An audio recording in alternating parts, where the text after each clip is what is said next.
Bonjour et bienvenue au J10 de notre Sew Along Tamarack Jacket. Aujourd'hui, je vais vous montrer comment attacher le col ou la capuche en l'occurrence à la veste Tamarack. Si vous avez été repoussé par le col et la capuche parce que vous considérez que c'est peut-être compliqué à faire et à attacher, vous allez voir que tout se fait en 3 coutures. C'est extrêmement simple et la méthode d'ailleurs est la même pour le col et pour la capuche. Donc on va commencer par le col parce qu'il est plus petit et c'est mieux pour la caméra. Donc je vais vous montrer sur ma veste violette pour laquelle j'ai choisi le col. Et surtout, je vais commencer par vous montrer une bêtise que j'ai faite. C'est pour ça que j'ai 2 cols ici. Le premier, je l'ai fait quand j'étais mise au faire des sandwichs, du matelassage partout. Et je l'ai coupé et j'ai matelassé avec la doublure. Et quand je suis arrivée à l'attacher, je me suis dit, mince, maintenant j'aurai la doublure à l'extérieur de ma veste. Et bah, c'est pas bon.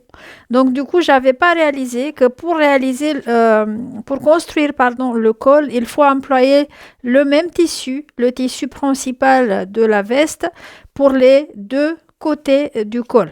Après, ça peut se discuter, ça peut être aussi un élément de design, suivant les tissus que vous employez.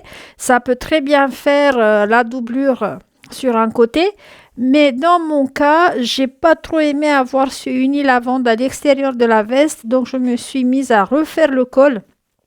Et donc là, on va l'attacher. Premièrement, vous allez observer que votre col a un côté qui est linéaire, tout droit, et un deuxième côté qui est plutôt ondulé. En réalité, c'est le côté ondulé qu'on va épingler à notre veste. Voici donc l'encolure de ma veste. Je vous rappelle que cette veste est faite en option B, celle avec les côtés qui se chevauchent ici devant. C'est pour ça que ici j'ai 2 entailles sur les 2 devant. Alors, je vais chercher sur le côté qui est ondulé de mon col les entailles. Donc encore, on tombe sur des entailles. Donc là, je les ai ici. Et les entailles tombent sur la couture de l'épaule. Donc je vais épingler les entailles au niveau des épaules.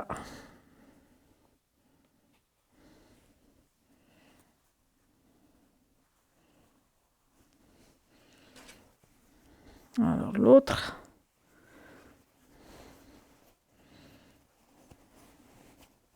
Donc entaille, couture d'épaule.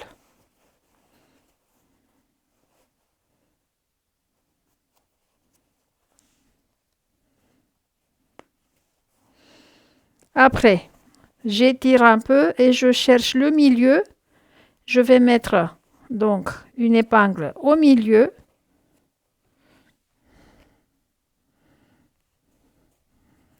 Et encore une fois entre les deux. Vaut mieux épingler plus que pas assez.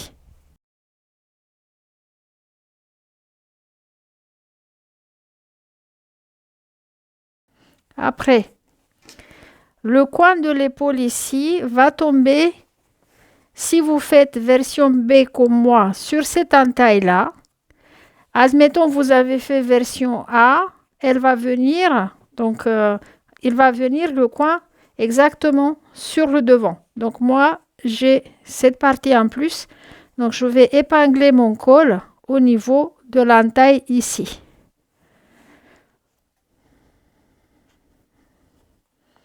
Et pareil pour l'autre côté. Donc je cherche mon entaille et je pose mon col.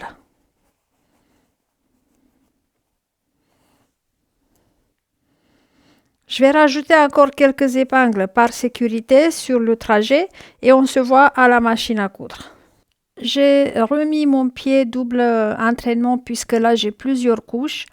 Surtout à cette étape, faites attention au fil que vous employez. Pour commencer, nous allons faire une couture à 2,5 longueur du point, juste pour ancrer le col à l'encolure. Mais j'ai mis la canette en lavande puisque cette couture va ressortir ici. Donc, 2,5 bien aligné et marge de couture 1/4 d'inch.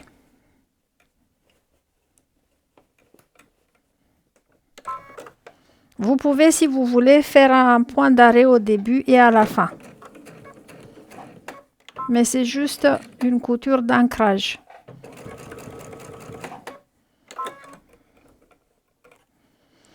Surtout, veillez tout le temps à ce que les tissus soient bien alignés et que le col ne glisse pas sur l'encolure ou que la veste ne se plie pas sous le col.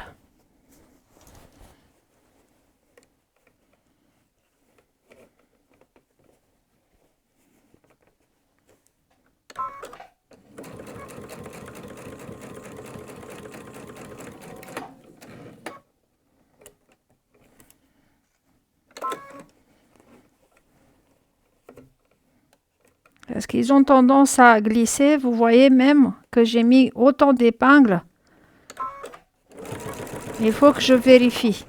Bon, c'est pas une longue couture non plus, hein, c'est pas 10 mètres de couture qu'on doit faire comme ça, mais vaut mieux vérifier. Que tout soit bien à plat.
Voilà, c'est tout.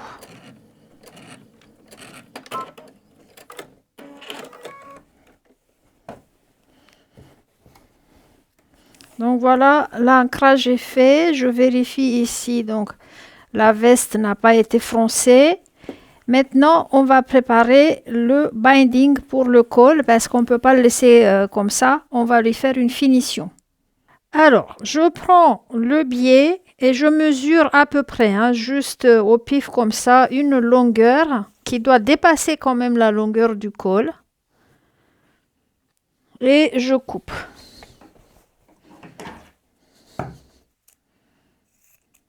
Voilà. Après, ce biais-là, il a 2 inches, sauf qu'il nous faut juste 1 inch et demi pour la finition du col. Ce que je vais faire, je vais prendre mon cutter et la règle et je vais sortir, je vais éliminer un demi-inch de la largeur de mon biais. Tranquillement, prenez votre temps.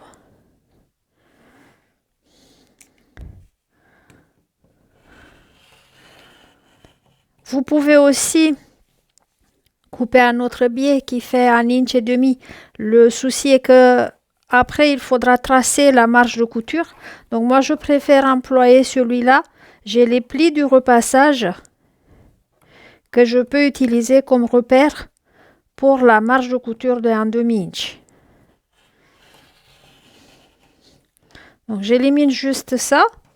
Vous pouvez éliminer aussi au ciseau si c'est plus facile. Faites comme c'est le plus facile pour vous. Pour moi, c'est toujours le cutter. Pour faciliter la pose du binding, on prend notre veste et on repasse à la vapeur en poussant cette marge de couture vers le col. Ça, c'est très important. Vers le col et pas vers la veste.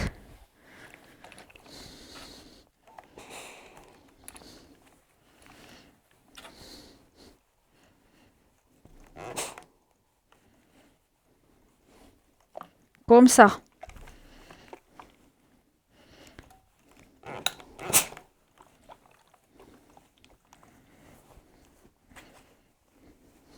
Donc vous allez repasser comme ça en poussant les tissus vers le col sur toute la longueur de l'encolure. Une fois repassé, on va rabattre le col et là c'est très facile puisqu'on vient de le mettre en position et on prend notre biais et on va l'épingler ici à partir. Ça peut dépasser un petit peu l'entaille ou alors si vous êtes en version A, pile au bord, voilà. Donc moi je laisse un peu dépasser et je vais l'épingler à toute mon encolure jusqu'à de l'autre côté. Je vais doucement, je prends mon temps, je tire pas sur le biais puisque je veux pas froncer l'encolure. Je le pose et je l'épingle.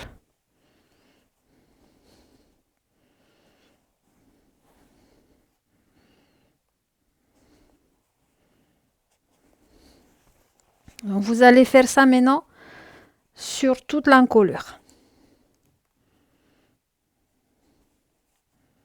Si vous faites version B comme moi, vous mettrez une épingle au niveau de l'entaille pour savoir où s'arrêter de coudre. Si votre veste est version A, il n'y aura pas ce surplus, donc ça va se terminer pile au bord de votre veste. Et maintenant, on va à la machine à coudre. Précision, il faut vraiment du biais à 45 degrés parce que vous l'attachez à une courbe. N'essayez pas de couper un rectangle dans 1,5 inch, ça ne va pas marcher. Pour coudre, je commence à coudre ici à l'entaille, même si j'ai un peu plus de biais. Alors, le col se trouve en dessous. Et donc, je vais coudre du côté du biais parce qu'il me faut voir la marge de couture d'1/2 inch qui se trouve dans le pli de repassage de mon biais. Donc, et là, voilà, j'allais faire une bêtise. Il faut que je sors la canette parce que du coup, maintenant, la couture inférieure, là, le fil sortira sur l'endroit du col. Donc, c'est pas une bonne chose. Il faut que je mette une canette violette. Donc, j'ai violet dans le fil supérieur et je vais mettre violet dans le fil inférieur. Donc, très attention, vérifiez les fils que vous employez. Longueur du point, 2,5. J'ai aussi mis une épingle au niveau de l'entaille pour savoir où je dois commencer, où je dois positionner l'aiguille, juste pour positionner. Après, je la retire parce que je ne vais pas coudre par-dessus. Voilà. Point d'arrêt au début et à la fin. Et donc, marge de couture, 1/2 inch, longueur du point, 2,5.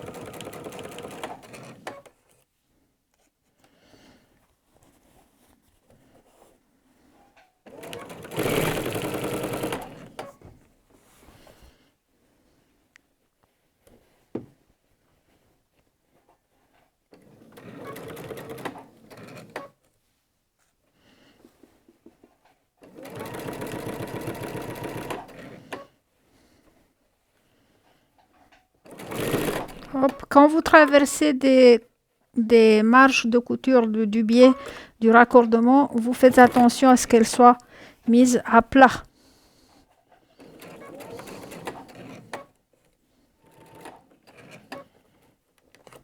Donc moi, je dois m'arrêter au niveau de l'entaille, là où j'ai mis la dernière épingle.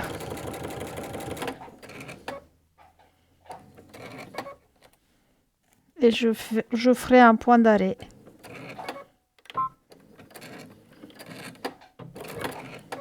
Voilà. Avant de passer à l'étape suivante, je vérifie que j'ai pas fait des bêtises, que je n'ai pas froncé l'encolure à l'occasion de cette couture. Donc tout va bien et on retourne au repassage. On va pousser le biais que nous venons de coudre vers l'extérieur, donc vers le col, et on repasse bien avec de la vapeur sur toute l'encolure. Donc je m'assure que la veste est droite, je tire sur le col, qu'il ne soit pas repassé plié, et je profite pour vous montrer que finalement j'ai appliqué cette finition aux coutures des épaules, même que j'avais surjeté, mais ça me plaisait pas. Donc j'ai mis un biais que j'ai plié en dessous et j'ai juste sécurisé avec 2 coutures sur les côtés. Donc là, je vais repasser le biais vers le col sur toute l'encolure. Seulement après repassage, je vais couper l'excédent de biais aux extrémités. Voilà. Chez vous, si vous avez fait l'option A de votre veste, donc ça va être comme ça, votre biais. Pour moi, j'ai un plus, mais je ne vais pas mettre du biais, du binding sur cette partie-là. Donc, je vais juste éliminer ce qui est en plus.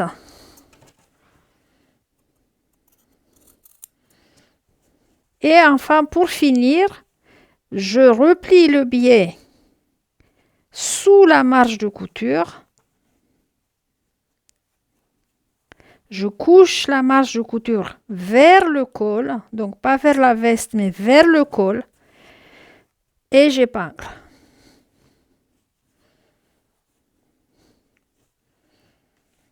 Donc, je vais faire tranquillement le tour de mon encolure. Je m'assure que le col est droit, à plat. Moi, j'ai commencé du milieu vers les extrémités pour éviter des fronces. Après, vous faites comme c'est plus confortable pour vous.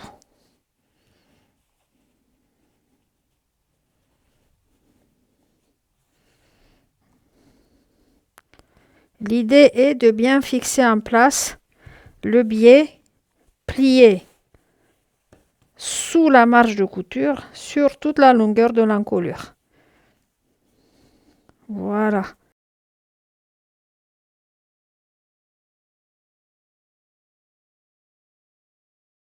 Quand vous allez épingler l'extrémité de l'encolure, tirez un peu sur le col pour vous assurer qu'il est bien à plat parce qu'à cet endroit-là, il a tendance à tomber sous la veste.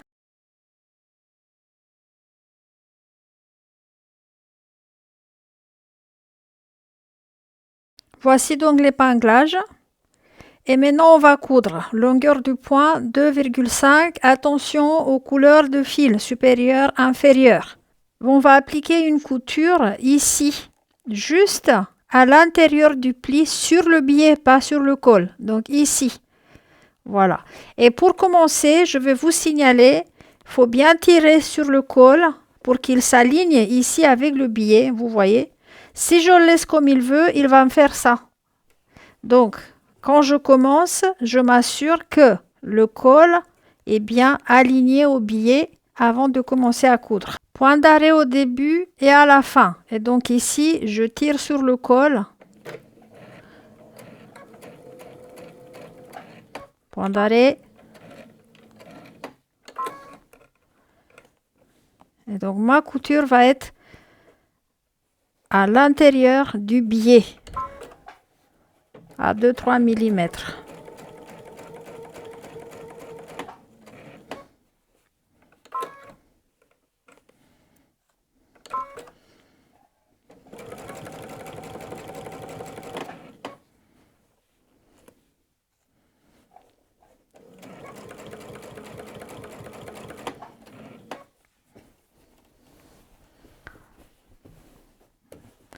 Je fais attention à ce que tout soit bien à plat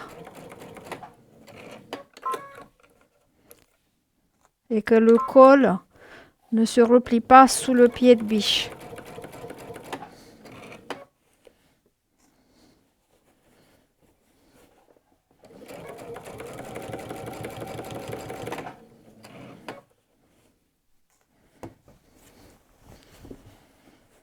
Comme vous voyez, je vais doucement.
Alors, j'arrive à la fin.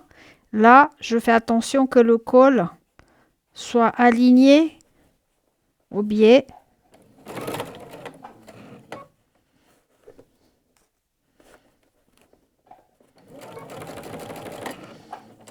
Et point d'arrêt. Et c'est fini. C'est tout ce qui est pour le montage d'un col. La couture est là. Vous aurez du mal à la voir puisque j'ai mis un fil adapté en couleur. Donc, elle est très discrète. Mais surtout, ce qu'il faut regarder, c'est que le col ne soit pas froncé ou la veste ne soit pas froncée quelque part. Et ça m'a l'air parfait. Je vais juste repasser un peu et puis on va voir le résultat final.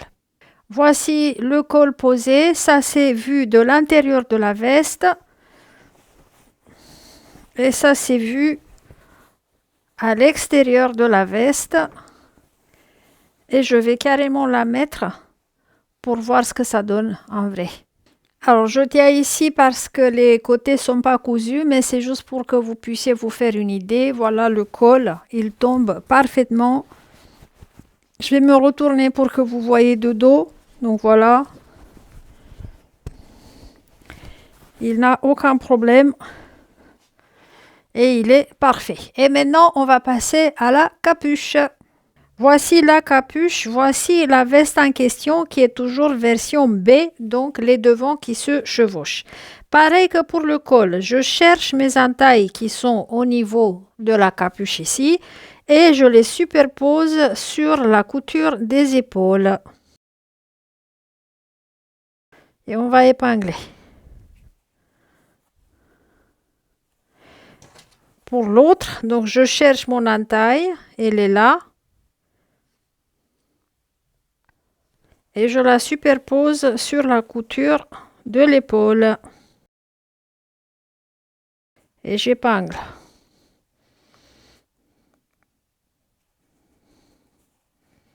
Ok.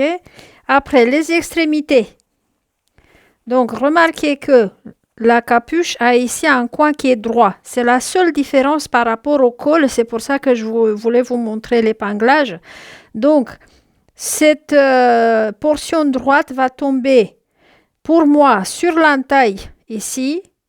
Si c'était version A, tombera pile sur le bord de votre veste. Voilà.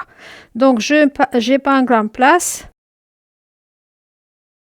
tout autour de l'encolure et à partir de là, c'est exactement la même chose que nous avons fait pour attacher le col. Donc couture d'ancrage, billet découpé, on retire un demi-inch, on le coude à notre projet sur le côté intérieur de la veste avec une marge de couture de 1 demi-inch. On repasse vers la capuche, donc vers l'extérieur. On replie le biais comme nous avons fait pour le col et on le coude en place comme nous avons fait pour le col. Exactement pareil. Voici l'épinglage de la capuche. J'ai déjà préparé mon biais, donc j'ai retiré un demi-inch. Là, il y a une petite discussion à faire. Vous pouvez très bien préférer mettre un biais de la même couleur que la doublure de la capuche et de la veste.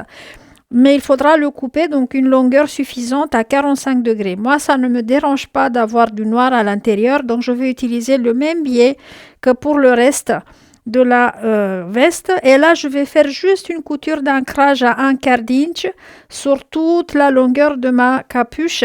Et je voulais vous montrer si par endroit vous allez avoir des petites fronces comme ça. Ne vous inquiétez pas, c'est parce que c'est sur une courbe. Donc, si vous tirez un peu, elles disparaissent ou de toute façon, ils seront absorbés dans les épaisseurs. Donc, couture d'ancrage 2,5 à 1/4 d'inch du bord des deux. Après, je vous montre pas tout point par point de couture, juste par étape pour récapituler un peu. En fait, c'est strictement la même méthode. La couture d'ancrage est donc faite et je voulais juste vous montrer que les fronces que vous pouvez avoir à l'épinglage disparaissent à la couture pour la simple raison que au moment de l'épinglage, en fait, vous essayez d'attacher quelque chose de droit qui est la capuche à une courbe qui est l'encolure. L'encolure, en revanche, elle est extensible. Donc, au moment de la couture, si vous les alignez au fur et à mesure, il n'y aura pas des fronces qui vont se produire. Maintenant, je vais aller repasser ma marge de couture vers la capuche et après je vais attacher le biais avec une marge de couture d'un demi-inch comme j'ai fait pour le col, identique. Donc là je vais repasser et après je vais vous montrer le biais épinglé. Donc j'ai épinglé mon biais qui fait 1,5 inch sur le côté de la veste, pas sur le côté de la capuche. Et là, donc je me suis mis des épingles repères au début et à la fin et je vais aller coudre in the ditch, donc dans le pli de repassage, marge de couture 1 demi-inch, longueur de pointe 2,5 d'un bout jusqu'à l'autre. Voilà, le binding est attaché. Maintenant, je vais tout aller repasser vers la capuche, donc je pousse tout vers la capuche. Quand j'aurai fini le repassage, je coupe l'excédent de biais à l'extrémité et après je vais juste le plier, épingler et coudre en place. Donc c'est strictement la même méthode que pour le col et comme ça la capuche est terminée. Voici la dernière couture posée. Pareil que pour le col, à l'intérieur du biais à 2-3 mm. C'est pas difficile du tout d'attacher le col ou la capuche. Il faut juste se rappeler, bien étirer aux extrémités quand vous cousez pour que la capuche et la veste soient tout le temps bien alignées sous le pied de biche pour éviter que ça retombe et ça vous fait ici un pli. Donc bien étirer et aligner le tout. Donc ça c'est à l'envers, je vais vous montrer l'endroit, l'extérieur de la veste. Donc voilà, vraiment aucun problème. J'ai juste à nettoyer ma craie maintenant parce que j'ai fini, je n'ai plus besoin.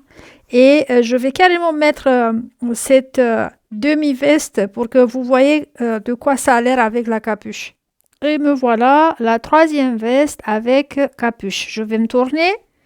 Bon, les côtés ne sont pas cousus, vous aurez compris, hein, c'est comme pour les deux autres. Mais c'est comme ça que ça va se présenter. Une veste avec capuche, elle est bien, donc ça protège bien. Elle est assez profonde, donc ça protège bien de la pluie ou de la neige, ou voilà, du vent, tout simplement. Il est toujours temps de rajouter une capuche ou un col à votre veste, quoi qu'elle soit l'option que vous avez choisie. A ou B au niveau du devant ici. Je vous donne rendez-vous dans l'épisode numéro 11 où on va aborder tout le devant de nos vestes, que ce soit option A ou option B avec ou sans capuche, avec ou sans col. À bientôt pour le J11 de notre Sew Along Tamarack Jacket.